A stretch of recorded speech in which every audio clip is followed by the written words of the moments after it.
अपने गुरुओं को प्रणाम करते हैं और उनसे आशीर्वाद लेते हैं।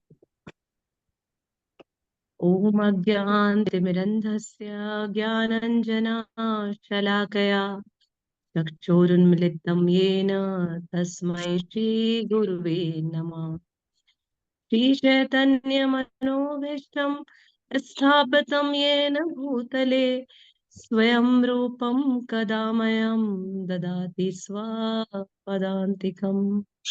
वन्देऽहं श्रीगुरु श्रीयुतपदकमलं श्रीगुरून् वैष्णवांश्च श्रीरूपं साग्रजातं सहगण रघुनाथान्वितं तं सजीवं साद्वैतं सावधूतं परिजनसहितं कृष्णचैतन्यदेवं श्रीराधा कृष्णपादान् सहगण ललिता श्रीविशाखान्वितांश्च हे कृष्ण करुणा सिंधु दीनबंधु जगत्पते गोपेश गोपिका कांत राधा कांत नमस्तुते। तप्त कांचन गौरांगी राधे वृंदावनेश्वरी वृषभानुसुते देवी प्रणमामि हरिप्रिये। वाञ्छाकल्पतरुभ्यश्च कृपा सिन्धुभ्य एव च पतितानां पावनेभ्यो वैष्णवेभ्यो नमो नमः। जय श्री कृष्ण चैतन्य प्रभु नित्यानंद श्री अद्वैत गदाधर श्रीवासादि गौर भक्त वृंद। हरे कृष्णा कृष्णा कृष्णा हरे हरे हरे राम राम राम हरे हरे। जगत गुरु श्रील प्रभुपाद की जय। गुरुदेव की जय। अपने अपने गुरुजनों की जय। समस्त भक्त वृंद की जय।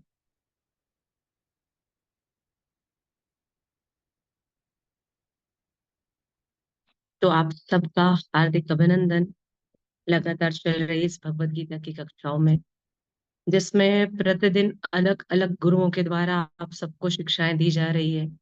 सबसे अच्छी बात यह है कि शिक्षा ग्रहण करने से पूर्व जो भी भक्तगण अपनी वीडियोस ऑन करके रखे हैं, उनका सीधा सीधा कनेक्शन होता है उन गुरुओं के साथ में जिनके साथ वे वार्तालाप करते हैं। अन्यथा वीडियो जिनके ऑफ हैं वो किसी भी चीज के अधिकारी नहीं है, ना ही प्रश्न पूछने के अधिकारी हो पाते हैं और ना ही गुरु उनके ऐसे किसी भी प्रश्न के उत्तर दें इसके अधिकारी हो पाते हैं। इसलिए आप सबका धन्यवाद जो लगातार इस क्रम में अपने अपने आप को बनाकर रखे हुए हैं। विकृत दिवस आप सबने देखा कि हमारी भूमिका पूर्ण हो चुकी है, हम आगे बढ़ गए हैं। लगभग 8 श्लोक हमारे पहले अध्याय के पूर्ण हो चुके हैं। अब इन जो 8 श्लोक पूरे हुए हैं उसमें हमने देखा कि किस तरीके से सबसे पहले धर्मराज धृतराष्ट्र को यानी कि जो कौरवों के पिता हैं उनको किस प्रकार से कृपा मिली है कि ये भगवत गीता ही उनके द्वारा शुरू होती है। अब हम सभी के हृदय में विचार आ जाता है कि ऐसे क्या गुण था कि भगवत गीता का पहला ही शब्द श्री भगवान से न शुरू होकर धृतराष्ट्रवाद से शुरू हुआ। तो उसके पास एक सबसे अच्छा गुण था श्रवण करने का। तो वो लगातार उसके पास एक ही चीज था कि वह जन्मजात अन्मांत थे ही। तो उनके पास एक गुण था कि वो सुनना चाहते थे कि क्या उसको और उसके पुत्रों को विजय प्राप्त हुई। इसलिए ये गुण मिलने के कारण ये श्रीमद् भगवत गीता में सबसे पहला नाम धृतराष्ट्र का आता है। अब जब यहाँ पर चर्चाएं शुरू होती हैं तो हम ये देख रहे हैं कि यहाँ पर किस तरीके से धृतराष्ट्र ये जानना चाहते हैं संजय के माध्यम से कि वहां क्या क्या चल रहा है और कौन कौन किस पक्ष में खड़े हैं। आपने ये देखा कि पिछले 8 श्लोकों में बहुत सारे वीर योद्धाओं महारथी रथियों के उल्लेख हुए हैं, जिसमें 8वें श्लोक तक हमने ये देखा कि यहाँ पर द्रोणाचार्य और दुर्योधन के बीच का वार्तालाप चल रहा है, तीसरे श्लोक से लेकर के 11वें श्लोक तक। यहाँ पर द्रोणाचार्य दोनों ही पक्षों के रथियों और महारथियों के बारे में चर्चा करते हैं और वो ये बताते हैं कि यहाँ पर क्या कौन कौन किस किस जगह पर खड़े हुए हैं और किस किस तरीके से वे अपनी अपनी सेनापतियों की रणनीतियों के साथ युद्ध को लड़ने के लिए तैयार भी हैं, जिसमें पहले से लेकर 7वें श्लोक तक में पांडवों के 17 महावीरों के शूरवीरों के नाम बताए गए हैं। उनमें से सात्विकी यानी युयुधान, विराट, द्रुपद, धृष्टकेतु, केतान, काशीराज, पुरुजित, कृतिभोज, शव्य, युयुधमन्यु, उत्तम भोजा, सुभद्रा का पुत्र अभिमन्यु और द्रौपदी के 5 पुत्र। उन 5 पुत्रों में उनके नाम हैं प्रीतिविंध्य, श्रुतसोम, श्रुतसेन, जिसको श्रुतकीर्ति के भी नाम से जाना जाता है, शतनिकी और श्रुतवर्मा। ये पांचों पांडवों के 5 पुत्र हैं। अब जब ये सारी चर्चाएं हो गई हैं, तब यहाँ पर अब 7वें श्लोक में दुर्योधन ने यह भी बता दिया कि इनके पास यदि 17 है तो मेरे पास 7 अपरिजय, मतलब जो अपराजित हो सकते हैं वे लोग भी हैं। उनमें से उनने सबसे पहले द्रोण से कहा कि स्वयं आप हैं गुरुदेव, जबकि उसको सबसे पहले किसका नाम लेना था?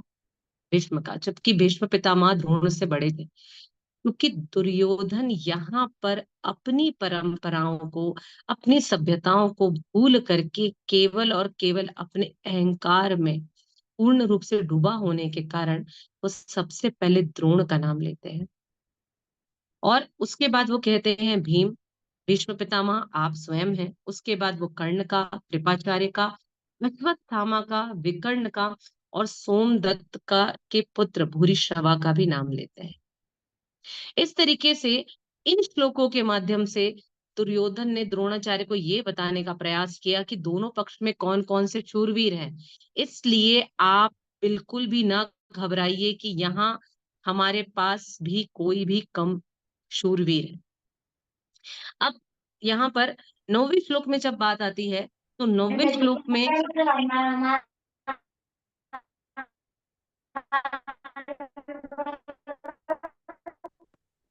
जिनका भी माइक ऑन है कृपया म्यूट कर लें। आइए हम 9वें श्लोक की ओर चलते हैं। 9वां श्लोक।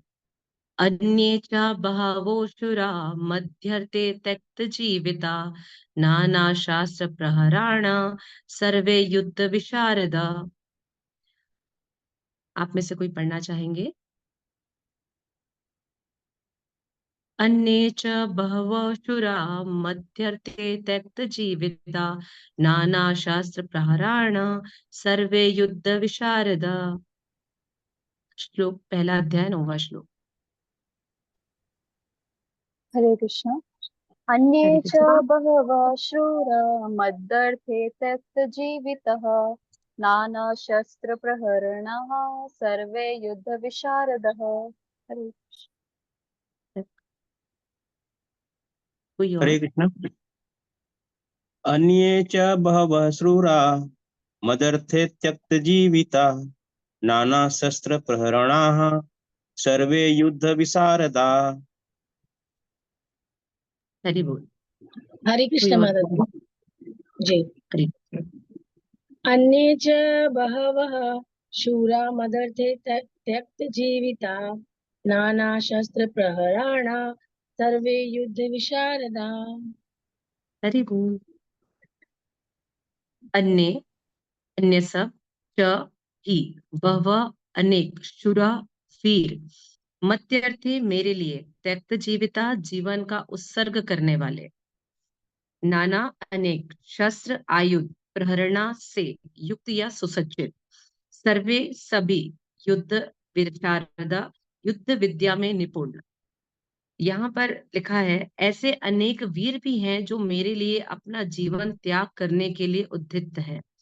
वे विविध प्रकार के हथियारों से सुसज्जित हैं और युद्ध विद्या में निपुण भी हैं। श्रील प्रभुपाद यहाँ कहते हैं तात्पर्य में, जगत गुरु श्रील प्रभुपाद की जय। जहां तक अन्यों का अर्थात जयद्रथ, कृतवर्मा तथा शल्य का संबंध है, वे सब दुर्योधन के लिए अपने प्राणों की आहुति देने को तैयार है। दूसरे शब्दों में यह पूर्व निश्चित है कि वे अब पापी दुर्योधन के दल में सम्मिलित होने के कारण कुरुक्षेत्र में मारे जाएंगे। निस्संदेह अपने मित्रों की संयुक्त शक्ति के कारण दुर्योधन विजय के प्रति आश्वस्त था। यहाँ अंतिम लाइन बहुत महत्वपूर्ण है, उसे आप सभी अंडरलाइन भी करिएगा कि निस्संदेह अपने मित्रों की संयुक्त शक्ति के कारण दुर्योधन अपनी विजय प्राप्त करने में आश्वस्त था। उसे पूरा भरोसा था। अब यहाँ जिनकी बात हो रही, जिन शूरवीरों की, उनमें जयद्रथ, कृतवर्मा, शल्य का संबंध सीधा दुर्योधन से था, जो दुर्योधन की प्रसन्नता के लिए अपने प्राणों की आहुति देने को तैयार थे। यानी पहली लाइन और अंतिम लाइन दोनों ही बहुत महत्वपूर्ण है। अब इस श्लोक में किस प्रकार से दुर्योधन ने अपने साथ जुड़े दुष्टों का शोषण किया, अर्थात दुर्योधन एक दुष्ट प्राणी था, किस तरीके से उसने शोषण किया, अब हम इसको देखेंगे। जो कि यहाँ पर एक चीज बहुत अच्छे से हमें समझ में आ रही है कि जो भी व्यक्ति, जो भी प्राणी इस धराधाम में जन्म लिया है, यदि वह अपनी चेतनाओं को, अपनी इंद्रियों को यदि भगवान की सेवाओं में नहीं लगाएगा, तो वह निश्चित तौर पर ऐसे दुष्टों के लिए अपने इंद्रियों की को लगाएगा और सिर्फ भोग के प्रति वहां पर आसक्त हो जाएगा। और यदि हम भगवान श्री कृष्ण के प्रति अपनी चेतनाओं को लगाते हैं, अपनी इंद्रियों का प्रयोग करते हैं, तो निश्चित तौर पर हमें अर्जुन जैसे पुण्यात्मा के जैसे भोग से विरक्ति मिल जाएगी।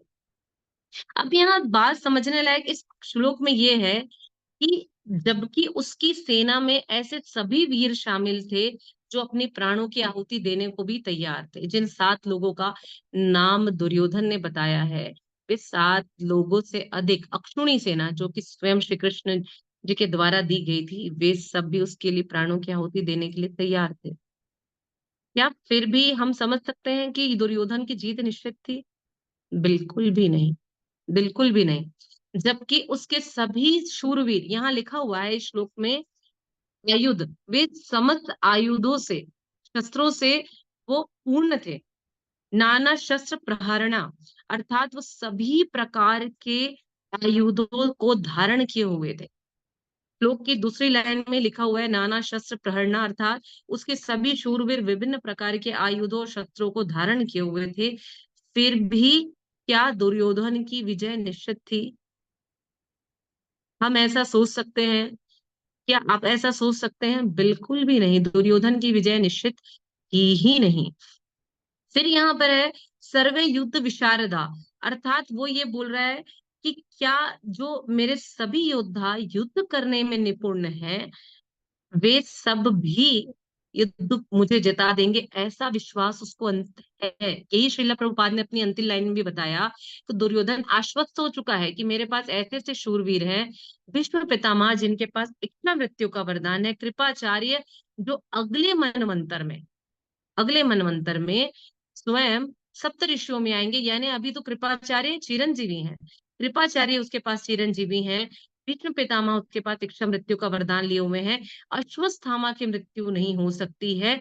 ऐसे ऐसे शूरवीर जब उसके साथ में हैं, तो भी वो ये आश्वस्त हो चुका है कि मेरी अब विजय निश्चित है। अब इसने यहाँ पर ये भी बता रहा है कि शुरा, शुरा शब्द पहले लाइन में भी यूज हुआ है, शुरा अर्थात ऐसे शूरवीर मेरे साथ हैं जिनके पास सारे के सारे गुण हैं। इसी श्रीमद् भगवत गीता के 18वें अध्याय के 33वें श्लोक में ऐसे क्षत्रियों शूरवीरों के 5 गुणों का वर्णन किया गया है। वहां पर बताया गया है, स्वयं भगवान श्री कृष्ण कहते हैं कि ऐसे क्षत्रिय क्षत्रिय जिनमें शौर्य, तेज, धृति, दक्षता और अपलायन, अर्थात धृति की, हम शौर्य की बात करते हैं तो ऐसा शूरवीर जो युद्ध में उत्साह रखता है, यानी कि वो हर पल ये सोचता है कि जीत ही हमारी निश्चित है, और वो पूरे अपने सेनापतियों के साथ उनके आदेशों को पालन करके चलता है। तो उसके पास ऐसे उत्साह से भरे हुए शूरवीर हैं। दूसरा, उन्होंने भगवत गीता में हमारे श्री कृष्ण ने बताया है कि उनके पास तेज है, यानी कि वो अपनी शक्ति को प्रकट करना भी जानते हैं। फिर है स्थिति, यानी युद्ध करने का दृढ़ संकल्प होता है। चौथा है उनके पास दक्षता से परिपूर्ण है, निपुण होते हैं और अपनी निपुणता अपने अपने सामने रथी महारथियों के आधार पर वो प्रकट करते हैं। और सबसे अंतिम और महत्वपूर्ण उनके पास गुण होता है अपलायन, अर्थात वह युद्ध से कभी भी नहीं भगते हैं और धैर्य को धारण करके रखते हैं। यदि वे लोग युद्ध हार भी रहे हो तो भी अपने सैनिकों को मजबूती से बांध कर रखने का प्रयास करते हैं और कभी भी युद्ध भूमि से ऐसे शूरवीर भाग कर नहीं जाते। तो ऐसे गुणों को धारण किए हुए स्वयं दुर्योधन बता रहे हैं, मेरे पास ऐसे शूरवीर भी हैं। अब वो बार बार प्रयोग कर रहा है इस श्लोक में मध्यर्थे, अर्थात दुर्योधन मध्यर्थे शब्द का प्रयोग करके बोल रहा है कि मेरी प्रसन्नता के लिए, यहाँ लिखा हुआ है मध्यर्थे यानी मेरे लिए, मेरी प्रसन्नता के लिए।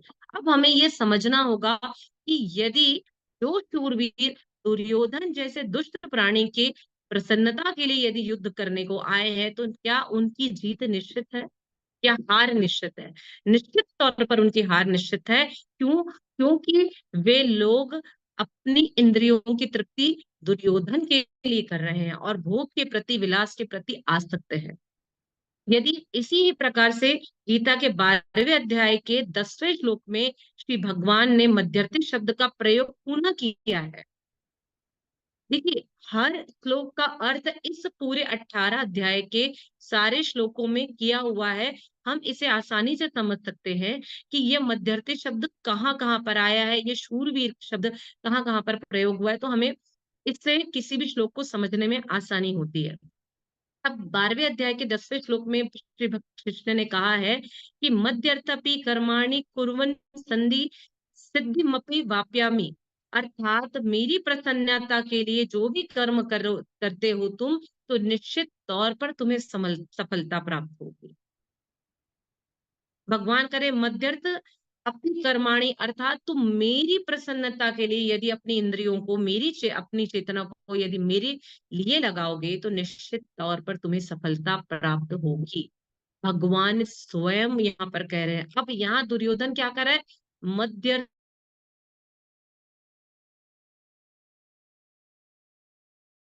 तो मैं तो जीत ही जाऊंगा, उसे इतनी भोग की आसक्ति थी।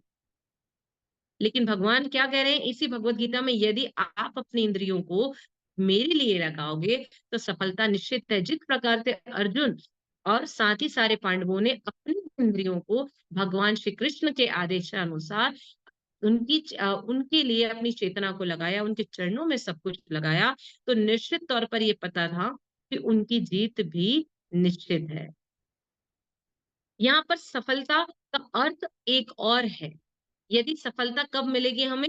जब हम अकाम कर्म करते हैं, अर्थात हम कर्म बंधन से मुक्त हो जाते हैं और सफलता प्राप्त कर लेते हैं और सीधा सीधा जन्म मृत्यु के बंधन से छुटकारा हम पा लेते हैं।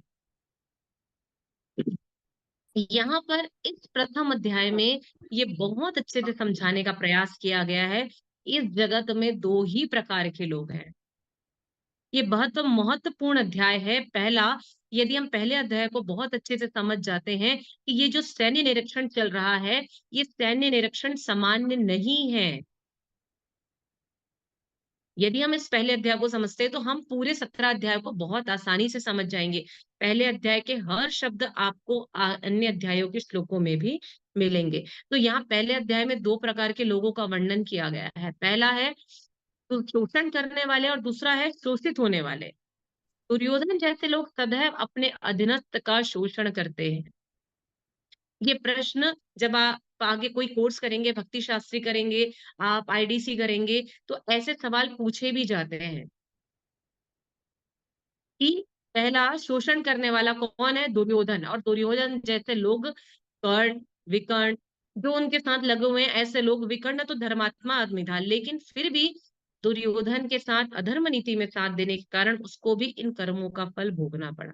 दूसरा है शोषित होने वाले लोग, अर्थात अर्जुन जैसे पुण्यात्मा जो कि निर्दोष होते हुए भी ऐसे लोगों के द्वारा शोषित होते हैं।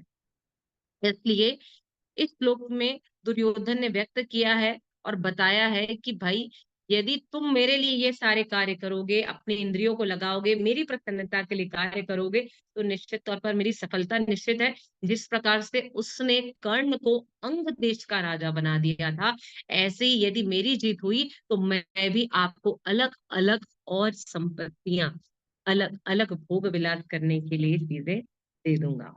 तो हमें भी यह चीजें समझनी है कि हमें हमारी चेतनाओं को कहाँ पर लगाना है। साथ ही इस श्लोक में जो मध्यवर्ती तत्व जीविता का शब्द आ रहा है, यहाँ पर दुर्योधन कहता है कि जो इंद्रियों का सेवक है, वो कह जो लोग श्री कृष्ण की प्रसन्नता में अपने जीवन को नहीं लगाते हैं, वे मेरी प्रसन्नता के लिए अपने जीवन को त्याग देते हैं। समझ रहे हैं कि ये जो शब्द है मध्यर्थे त्यक्त जीविता, यानी कि आप यदि आज ये बात नहीं समझेंगे कि हमें हमारी इंद्रियों को श्री कृष्ण की सेवा में लगाना है, तो निश्चित तौर पर हम दुर्योधन जैसे दुष्टों के लिए और अपने परिवार सगे संबंधी जिनकी हमें इच्छा भी नहीं है सेवा करने के लिए, ऐसे लोगों की सेवा करते हुए हमारा जीवन भी नष्ट हो जाएगा। यदि क्षत्रिय का स्वाभाविक कर्म युद्ध करना है, तो वह दुर्योधन की प्रसन्नता के लिए क्यों युद्ध करे? श्री कृष्ण की प्रसन्नता के लिए उनको युद्ध करना चाहिए, चाहे द्रोणाचार्य हो, कृपाचार्य हो, भीष्म पितामह हो और अन्य जो भी सूरवीर हैं। इसलिए भक्तों ने प्रार्थना की है और कहा है कि हे श्री कृष्ण, हमें आप अपनी सेवा में लगाइए। इसलिए शेष चैतन्य महाप्रभु भी सदैव कहते हैं कि गोपी भर्तु पद कमलेयो दास दासानुदासा, अर्थात मैं श्री कृष्ण के चरण कमलों का सदैव दास के दास का दास बना रहूं, और ऐसी स्थिति में माया मुझसे दूर रहेगी। अन्यथा हमें ऐसी माया का दास बनना पड़ेगा जिसकी हम कभी सेवा की कल्पना भी नहीं कर सकते।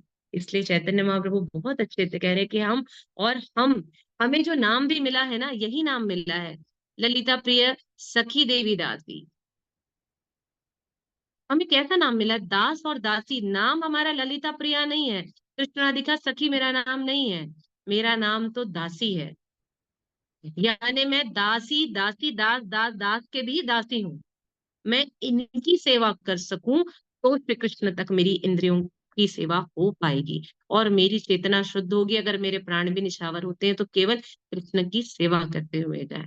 इसलिए हमें इस श्लोक, ये बहुत महत्वपूर्ण श्लोक है, मध्यर्थे त्यक्त जीविता। यदि हम दूसरों की प्रसन्नता के लिए कार्य करेंगे तो माया हमें अपने वश में ले ही लेगी। मुकुंद माला स्तोत्र में महाराज कुलशेखर ने भी प्रार्थना करी। ये बहुत महत्वपूर्ण प्रार्थना है जो महाराजा कुलशेखर करते हैं। कहते हैं, हे मधुसूदन, हे कैटक शत्रु, मेरे जीवन का यही फल है, मेरी यही एकमात्र प्रार्थना है तथा यही मेरे ऊपर अनुग्रह है।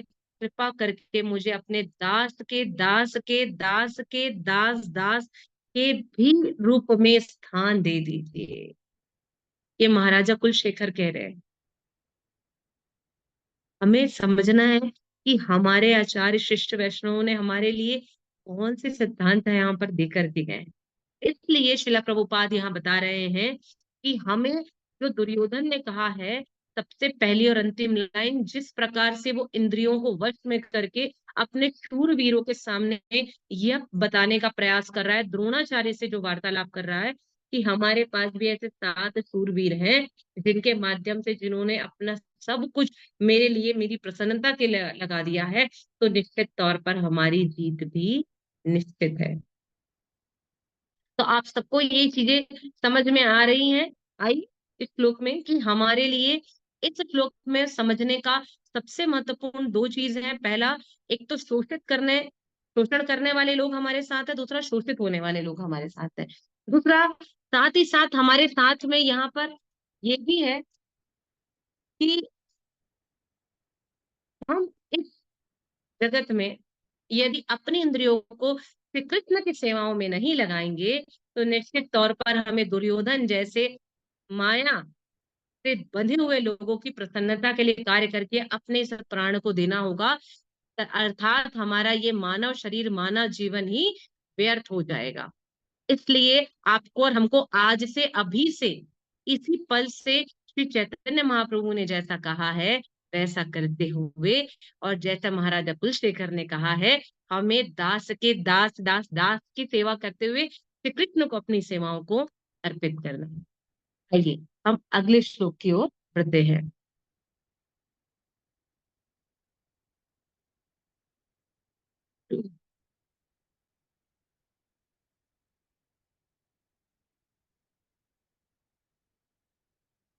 अपर्याप्तं तत्तस्माकं बलं भीष्माभिरक्षितं, पर्याप्तं तु मे तेषां बलं भीमाभिरक्षितम्।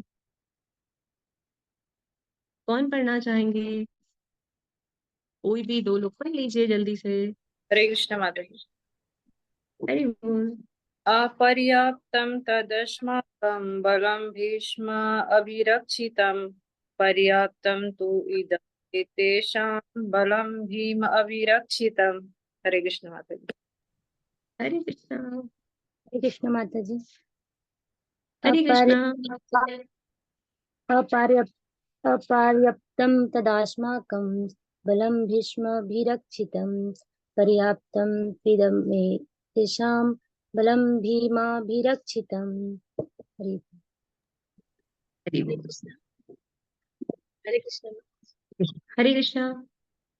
अपर्याप्तं तदस्माकं बलं भीष्मां रक्षितं, पर्याप्तं त्विद मेताशं बलं भीमाभिरक्षितम्। हरि बोल। आप लोग जो भी श्लोक पढ़ रहे हैं उसे पूरे दिन याद करने का प्रयास करिए। लिख करके रखिए, इसका स्क्रीनशॉट ले लीजिए। मोबाइल के स्क्रीनशॉट में हम सामने में हमारी फोटोज लगा करके रखते हैं, हमारे बच्चों की फोटोज लगा करके रखते हैं, या कोई ऐसे चलचित्र हमें अच्छे लगते हैं वो लगा लीजिए। बिल्कुल भी ऐसी चीजों को हटा दीजिए। हमारे गुरु श्रेष्ठ कहते हैं कि हमें बिल्कुल भी ऐसे कार्य नहीं करना चाहिए जो हमें माया से बांधे। हमें तत्क्षण ऐसे कार्य करने चाहिए जिससे हमें ऐसी माया से मुक्ति मिले। हमारे लिए ये जो गीता है, श्रीमद् भगवत गीता है, ये स्वयं गीतों की माला है, भगवान की वाणी है। और हमें इन श्लोकों को याद करना इसलिए अत्यधिक आवश्यक है ताकि जब कभी भी कोई भी आपसे कोई भी प्रश्न करे, तब आप इसका उत्तर इन्हीं ही श्लोकों के माध्यम से दे सकते हैं। किसी भी एक श्लोक को उठाकर आप दे सकते हैं।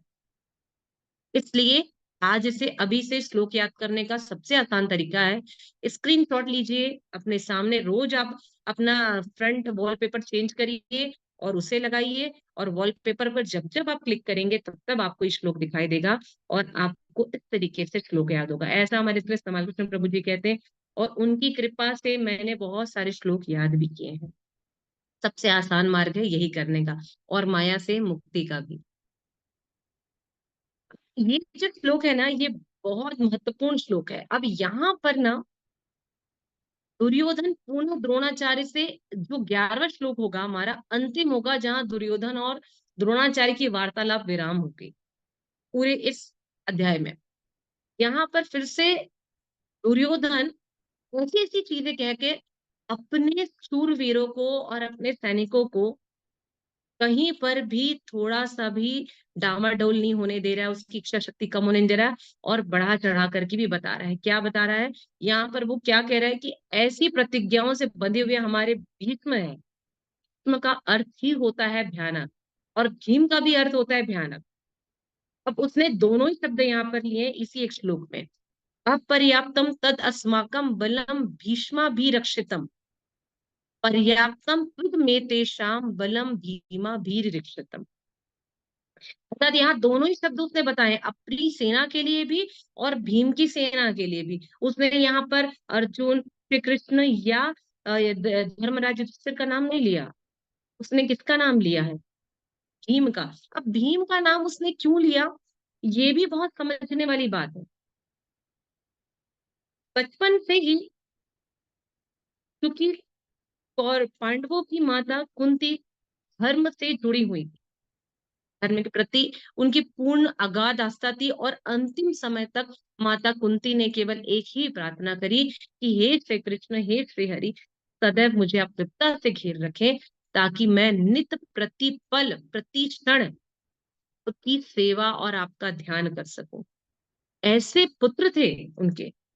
तो वो कैसे धर्मराज नहीं होते सबके सब पुत्र। लेकिन कौरवों की जो सेना थी और जो कौरव पुत्र थे, जिनमें सबसे अग्रणी हमारा दुर्योधन था, धृतराष्ट्र का, वो बहुत अधिक ईर्ष्या करता था भीम से। इसलिए उसने यहाँ भीम का उल्लेख किया है। हमने बचपन में जो महाभारत देखी है और अभी कोविड के समय जो महाभारत देखी है, उसमें सारी चीजें हम सबके सामने एक परिदृश्य के रूप में परिलक्षित है कि यहाँ पर क्या बताने का प्रयास किया गया है। तो इस श्लोक में यह कहा गया है, अपर्याप्तम अपरिमेय तत् वह अस्माकम, हमारी बलम शक्ति भीष्म भी भीष्म पितामह द्वारा अभिरक्षितम, भली भांति संरक्षित, पर्याप्तम सीमित, तु लेकिन इदम यह सब, एतेषाम पांडवों की बलम शक्ति भीम भीम के द्वारा अभिरक्षितम, भली भांति सुरक्षित। हमारी शक्ति अपरिमेय है, हम सब पितामह द्वारा भली भांति संरक्षित है, जबकि पांडवों की शक्ति भीम के द्वारा भली भांति संरक्षित होकर भी सीमित है। यहाँ पर दुर्योधन द्रोणाचार्य से सारी बातें कह रहा है। शिल प्रभुपाद की जय। शिल प्रभुपाद यहाँ पर कहते हैं, यहाँ पर दुर्योधन ने तुलनात्मक शक्ति का अनुमान प्रस्तुत कर दिया है। ये बहुत महत्वपूर्ण लाइन है। प्रभुपाद जहाँ बता रहे हैं कि दुर्योधन ने तुलनात्मक शक्ति का अनुमान प्रस्तुत कर दिया है। वह यह सोचता है, अत्यंत अनुभवी सेना नायक भीष्म पितामह के द्वारा विशेष रूप से संरक्षित होने के कारण सशस्त्र सेनाओं की शक्ति भी उसकी अपरिमेय हो गई है। वह ये बोल रहा है क्यों? क्योंकि भीष्म पितामह से अधिक शक्तिशाली शूरवीर कोई भी नहीं था, जिसने स्वयं अपने गुरु परशुराम को हरा दिया था। और तब परशुराम ने ये कहा था कि मैं आज के बाद किसी भी क्षत्रियो को युद्ध की शिक्षा नहीं दूंगा। दुर्योधन सदैव भीम से ईर्ष्या करता था, क्योंकि वह जानता था कि यदि उसकी मृत्यु कभी भी हुई तो वह भीम के द्वारा ही होगी। किंतु साथ ही उसे दृढ़ विश्वास भी यह था कि भीष्म की उपस्थिति में उसकी विजय निश्चित है, क्योंकि भीष्म कहीं अधिक उत्कृष्ट सेनापति हैं और वह युद्ध में विजय भी होगा। यही उसका दृढ़ निश्चय था। क्यों? क्योंकि वह श्री कृष्ण को कभी भगवान समझा ही नहीं। वह भगवान श्री कृष्ण से उनकी अक्षुणी सेना लेकर के यह सोचता है, नारायणी सेना लेकर के, कि अब मेरी विजय निश्चित है। क्यों? क्योंकि मैंने तो उनकी सारी सेना ले ली है। मेरे पास तो भीष्म पितामह है, जिनकी इच्छा मृत्यु है, वो तो कभी मृत्यु वो प्राप्त होंगे ही नहीं। मेरे पास कृपाचार्य जैसे चिरंजीवी हैं, जिनकी वजह से मैं युद्ध में सदैव जीत जाऊंगा। मेरे पास अश्वत्थामा जैसे शूरवीर हैं, इसलिए भी हमारी युद्ध निश्चित है। वो अपने इन शूरवीरों के कारण ही वो आश्वस्त हो चुका था। और किससे ईर्ष्या करता है? केवल भीम से। उसके अन्य चार पांडवों के प्रति इतनी ईर्ष्या नहीं थी। इसलिए वह बार बार श्लोक में इस बात को प्रस्तुत कर रहा है कि भीष्म पितामह होने के कारण हमारी शक्ति अपरिमेय है, जिसको मापा नहीं जा सकता। और चूंकि भीम उनके पास है, भीम एक अच्छा सेनापति है, लेकिन भीम की शक्ति फिर भी सीमित है। यहाँ पर समझने लायक बात यह है कि श्लोक संख्या 4 में दुर्योधन ने पांडवों के योद्धाओं का नाम लिया और सर्वप्रथम भीम का नाम लिया था। यानी कि पहले अध्याय के चौथे श्लोक में हम देखेंगे कि वहां पर भी दुर्योधन ने सबसे पहले भीम का नाम लिया हुआ था। और यहाँ पर क्या है? अत्र शूरा महेश्वासा भीमा अर्जुन समायुधि। आप यदि पहले अध्याय का चौथा श्लोक देखेंगे तो वहां पर सबसे पहले दुर्योधन ने पुनः यही कहा है। क्या कहा है? अत्र शूरा महेश्वासा भीमा अर्जुन समायुधि, अर्थात इस सेना में भीम और अर्जुन के समान युद्ध करने वाले अनेक वीर और धनुर्धर हैं।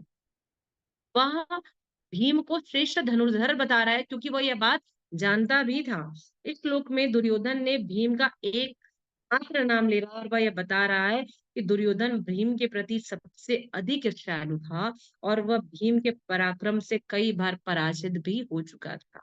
इसी कारण से वह यहाँ पर इन शक्तियों की तुलना भीम को बता करके कर रहा है कि यह हमारी शक्ति तो भीष्म पितामह के कारण अपरिमेय है, इसको माप नहीं सकते। नारायणी सेना है और अनेक अनेक शूरवीर हमारे साथ है, योद्धा है, क्षत्रिय हैं, रथी हैं, महारथी हैं, अर्धरथी हैं।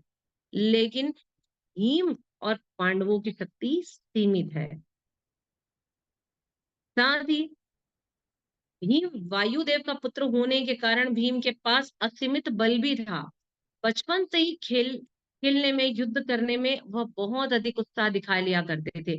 और खेल खेल में ही भीमसेन कौरवों को कभी भी पटक कर गिरा देते थे और उन्हें आपस में भिड़ जाते थे, क्योंकि उनको मल्ल युद्ध बहुत पसंद था बचपन से ही इसे भीम को। और जब भी कौरव पांडव आपस में खेलते थे तो क्या होता था कि हमेशा भीम जीत जाता था, क्योंकि उसके पास असीमित शक्ति थी, वायुदेव का पुत्र था। इस वजह से उसके पास जब शक्ति असीमित थी, खेल खेल में जब भी हार जाते, और ऐसे कई बार जब जब युद्ध हुए हैं, तब तब दुर्योधन को वहां पर हमेशा पराजय ही हासिल हुई है। लेकिन कभी भी ऐसा कोई भी खेल भीम ने शत्रुता के भाव से नहीं किया था। और किसी भी वृक्ष के फल को खा लेने के लिए कौरव बालक यदि पेड़ पर चढ़ जाते थे, तो भीम को चढ़ने की आवश्यकता नहीं थी। उसके पास तो इतनी शक्ति थी कि पेड़ों को अगर वो ऐसे हिलाता था, तो पेड़ के सारे फल और सारे कौरव पुत्र पेड़ से भी नीचे गिर जाते थे। तो सबको लगता था कि भीम हम लोगों के साथ हमेशा ऐसा कार्य करता है जिससे हमें अपमानित होना पड़े। लेकिन चूंकि खेल था, उनके मन में किसी प्रकार का छल, ईर्ष्या, द्वेष, कपट नहीं था भीम और पांडवों के मन में। लेकिन हमेशा दुर्योधन ऐसे भाव से बचपन से ही जुड़ा हुआ था कि यदि उनको फल खाने की इच्छा हुई और सारे कौरव या कुछ बच्चे पेड़ पर चढ़े, तो भीम नीचे से ही फलदार वृक्ष को हिलाता, साथ ही कौरव पुत्र भी नीचे गिरते थे और फल भी नीचे गिर गया। भीम का तो पेट भर गया, बाकी तो गिर गए ना। अब यहाँ अपमान है कुछ। ऐसी छोटी छोटी घटनाओं को दुर्योधन ने अपने हृदय में एक भाई के जैसे बना लिया, इस वजह से वो बार बार यहाँ पर भीम का नाम ले रहा है। भीम की चेष्टाओं से दुर्योधन इतना ईर्ष्यालु हो गया था कि उसने उसको मारने के लिए लाक्षागृह, और उसे ही नहीं, सबको मारने के लिए लाक्षागृह भी तैयार कर लिया था। एक बार याद होगा कि जब बच्चे खेल रहे थे तो उसने सारे बच्चों को विष वाले लड्डू भी खिला दिए थे, भीम ने। भीम और सारे पांडवों को दुर्योधन ने विष वाले लड्डू भी बचपन में खिलाए थे, अब सबको याद होगा ये घटनाक्रम। साथ ही एक बार गंगा नदी में भी भीम को ऐसे विष वाले लड्डू खाने के बाद में गंगा जी में बहा दिया था। तो ऐसे कृत्य हमेशा दुर्योधन पांडवों के प्रति करता रहता था। और जब उसने भीम को गंगा नदी में बहा दिया, तो वापस वो जब नीचे गया, तो फिर जब वो बाहर आया तो उसे अपरिमेय शक्ति हासिल हो गई। उसे वहां से 100 हाथियों का बल प्राप्त हुआ। अंत में भीम को सदैव श्री कृष्ण जी की कृपा प्राप्त हुई, भीम को ही नहीं सभी पांडवों को। क्यों? क्योंकि वह उनके प्रति सदैव अपनी इंद्रिय चेतना को लगाए हुए रखते थे। दुर्योधन अपनी योजना में सदैव असफल हो जाता था, और जब जब वो वापस भीम जिंदा होकर के वापस आता था, तब उसकी ईर्ष्या, द्वेष भावना और अधिक बढ़ जाती थी। अब भीम के अतिरिक्त अन्य पांडवगण भी दुर्योधन का दुर्व्यवहार सहन भी कर लेते थे, परंतु भीम सदा दुर्योधन के प्रति क्रुद्ध ही रहता था। क्यों? क्योंकि दुर्योधन ने कभी भी भीम से किसी भी प्रकार का अच्छा व्यवहार नहीं किया था। और अगर हम, ये तो बचपन की हुई खेल की बात, यदि हम उनके समय की बात करें, जब जुआ का खेल हुआ वहां पर, तो जब ये खेल हुआ, तब वहां पर हमने देखा था कि किस प्रकार से द्रौपदी का अपमान किया गया उसके पतियों के सामने में, किस प्रकार से भरी सभा में एक स्त्री का अपमान करने का प्रयास किया गया। और इस वजह से भीम के हृदय में ये भावना उत्पन्न हो गई।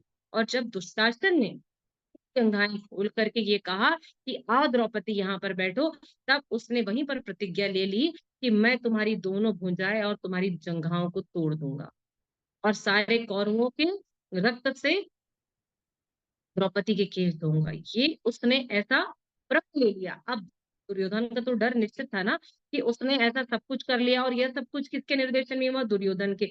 तब उसने यह भी कहा कि ये सब कुछ जो कुछ भी हो रहा है, आने वाले समय में युद्ध में अगर मेरी मृत्यु हुई, तो केवल इसके लिए भीम ही है जो मुझे मृत्यु तक पहुंचा देगा।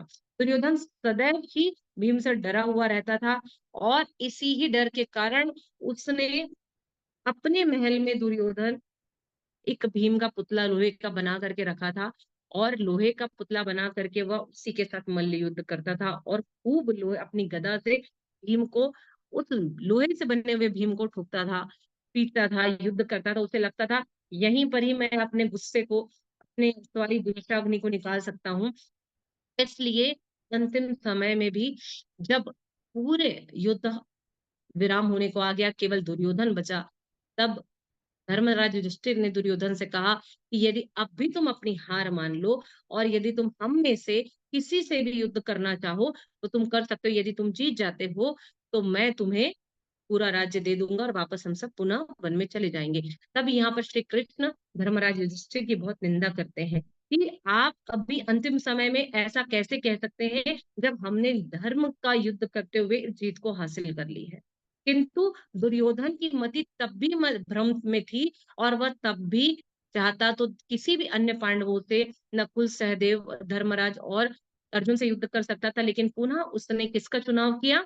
भीम का चुनाव किया और भीम के ही हाथों उसकी मृत्यु हो गई। इसलिए यहाँ पर हमें ये बात समझनी चाहिए कि जब व्यक्ति भगवान को भगवान ना मानकर स्वयं को उनका सेवक नहीं मानता है तो निश्चित तौर पर उसकी इसी ही प्रकार से मृत्यु होती है।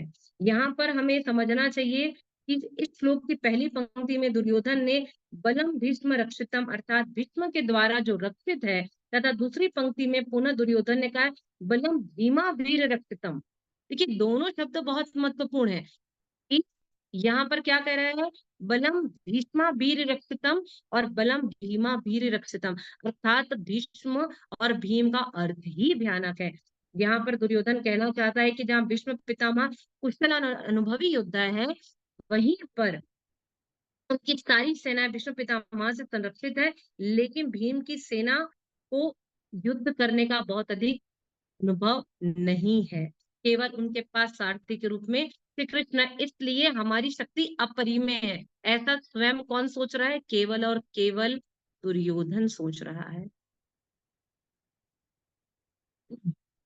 आप सबको समझ में आ रहा है कि ये दो कोई भी श्लोक इतना महत्वपूर्ण क्यों है और हर श्लोक के हर शब्द बहुत अधिक महत्वपूर्ण है।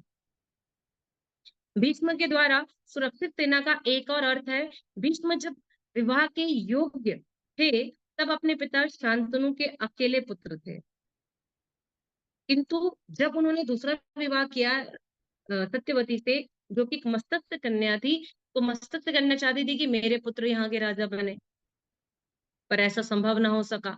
उसने कहा कि मान लीजिए कि भीष्म विवाह भी कर लेते हैं, अब उनके पुत्र हुए, मान लीजिए मेरे पुत्र ऐसे गुणों से पूर्ण नहीं हुए तो भी भीष्म के पुत्र यहाँ इस राज्य में अधिकार दिखाएंगे। तब भीष्म प्रतिज्ञा कर ली कि मैं विवाह ही नहीं करूंगा।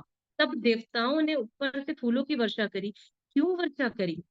देवताओं ने क्यों? भाई इस जगत में, इस भव सागर में भीष्म जब आए, उन्होंने भीष्म प्रतिज्ञा करी। क्या आवश्यकता थी देवताओं को ये ऊपर से पुष्पों की वर्षा करने की? और क्यों सब उनकी इस प्रतिज्ञा से खुश खुश हुए? क्यों? ये इसलिए क्योंकि भीष्म पितामह सदैव इस जगत में रहते हुए भोग विलास से भरी हुई दुनिया में भी विरक्त थे और देवता ये बात जानते थे कि हम जिस जहां पर रहते हैं वहां भोग विलास से परिपूर्ण सारी चीजें हैं, जहां पर कुछ क्षण के लिए ही हम ऐसा विचार ला पाते हैं, किंतु पुनः हम इस भोग विलास में लिप्त हो जाते हैं। तो और भीष्म पितामह की इसी दृढ़ संकल्प और पूरा जीवन उन्होंने यही कार्य किया। भीष्म पितामह सदैव सदैव सदैव अंतिम सांस तक श्री कृष्ण की आराधना स्तुति की। इसलिए कल आपको पूर्व विगत दिवस पे आपको इसलिए रोहिणी नंदन प्रभु जी ने बताया कि किस प्रकार से भीष्म पितामह 12 महाजनों में भी आते हैं। क्यों? क्योंकि वे ऐसे थे जो इस सृष्टि पे रहते हुए, इस भव सागर में, इस भोग विलास की दुनिया में भी रहते हुए अपने इंद्रियों को केवल भगवान की भक्ति और श्रद्धा में लगाया। जब अंतिम समय में भीष्म श्री अपने बाणों की सैया में लेटे हुए थे, तब भी उन्होंने अंतिम उपदेश धर्मराज युधिष्ठिर को दिया और ये बताया कि किस प्रकार से उन्हें सदैव भगवान श्री कृष्ण की सेवा करनी चाहिए। विष्णु सहस्त्र नाम का क्या लाभ मिलेगा और हमें विष्णु सहस्त्र नाम का भी जाप करना चाहिए। और जीवन का यदि सबसे बड़ा धर्म है यहाँ प्रश्न करते हैं कि सबसे बड़ा देवता कौन है, सबसे बड़ा धर्म कौन है और किसका जप करने से जीवन और मृत्यु से मुक्ति मिल जाएगी। तब भीष्म जी कहते हैं कि इस सृष्टि में सबसे बड़ा देवता यदि कोई है तो केवल और केवल श्री कृष्ण है। हमें उनकी ही भक्ति करनी चाहिए, उनका ही हरिनाम लेना चाहिए और उनकी ही श्री कृष्ण के गुण और लीलाओं पर आधारित हजारों नामों को भीष्म जी ने जीवन पर्यंत तक नाम लिया। और जब वो मृत्यु शैया पर लेटे हुए थे तब ऐसा नहीं था कि वो लेटे हैं और वो इच्छा मृत्यु को प्राप्त हो जाएंगे। उन्हें योगा अभ्यास का इतना अधिक ज्ञान था कि जब सूर्य उत्तरायण हुआ तब उत्तरायण होने के बाद ऐसे दिव्य आत्माएं सूर्य के उत्तरायण आने के बाद अपने इस शरीर से प्राणों को अलग करती हैं और भगवान के चरणों में समाहित हो जाती हैं। इसलिए भी दुर्योधन को इस बात का भान था कि मेरे पास भीष्म पितामह जैसे अपरिमेय शक्ति है, इसलिए हमारी जीत निश्चित है। ये दोनों श्लोक बहुत अधिक महत्वपूर्ण है, जहां पर दुर्योधन ने इंद्रिय तृप्तियों की प्रसन्नता अपने लिए बताई और ये भी बताया कि जो भगवान श्री कृष्ण की इंद्रियों कि अपनी इंद्रियों को भगवान श्री कृष्ण की सेवाओं में लगाएगा, निश्चित तौर पर उसका कल्याण होगा। और दूसरे श्लोक में यह बताया गया कि यदि भीष्म पितामह जैसे अपरिमेय शक्ति के धनी लोग भी अगर इस सेना में होंगे तो भी यदि वे भगवान के आदेश का पालन नहीं करते हैं, धर्म के युद्ध में नहीं खड़े होंगे, तो भी उनकी हार निश्चित है। और भीम जैसे योद्धा जिनकी शक्ति सीमित है, यदि वे लोग भगवान के आदेश का पालन करते हैं, अपने इंद्रियों अपने भोगों को भगवान की सेवाओं में लगाते हैं, तो निश्चित तौर पर उनकी जीत निश्चित है। हरे कृष्णा। यदि आप में से कोई भी प्रश्न पूछना चाहते हैं तो आप पूछ सकते हैं। कोई कुछ कहना चाहेगा?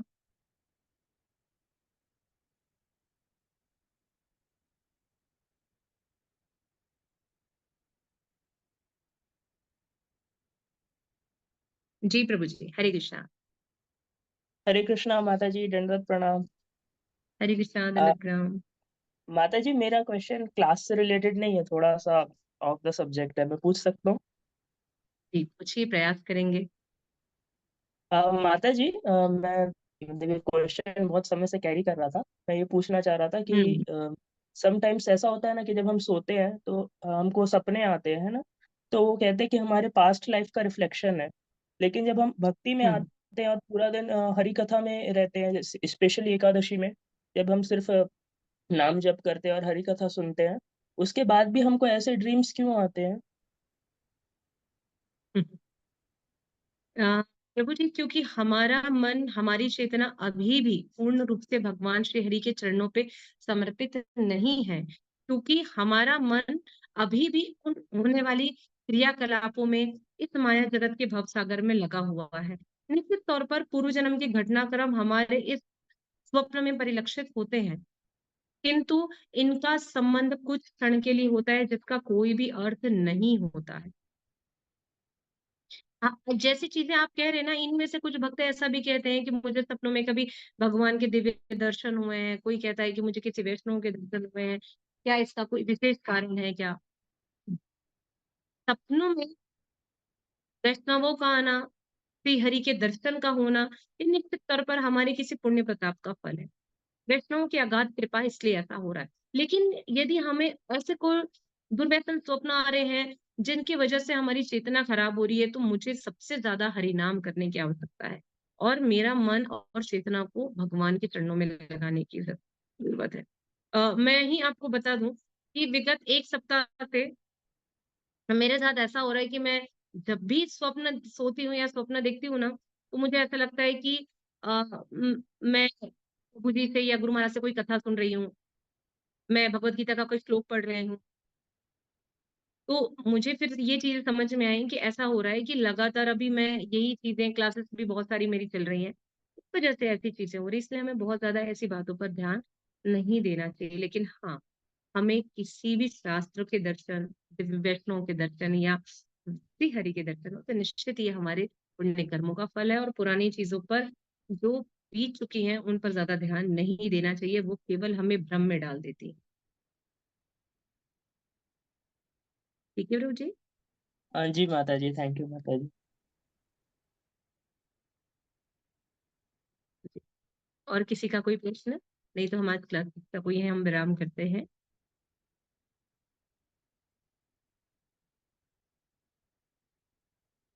हरि बोल। इस गौतम बुद्ध प्रभु जी। हरे कृष्ण माता जी। हरे बहुत कृष्ण। अच्छे से एक्सप्लेन किया माता जी, बहुत अच्छे प्रयास। से आपने सारी चीजें एक्सप्लेन की, बताई। बहुत अच्छा लगा माता जी कि किस तरीके से हमको जो हमारी सारी इंद्रियां उनको भगवान की सेवा में लगाना चाहिए। बहुत अच्छा था माता जी। धन्यवाद प्रभु जी। प्रयास किया है जैसे आपने गुरु से सुना है, बिल्कुल उसी प्रकार से प्रयास किया है।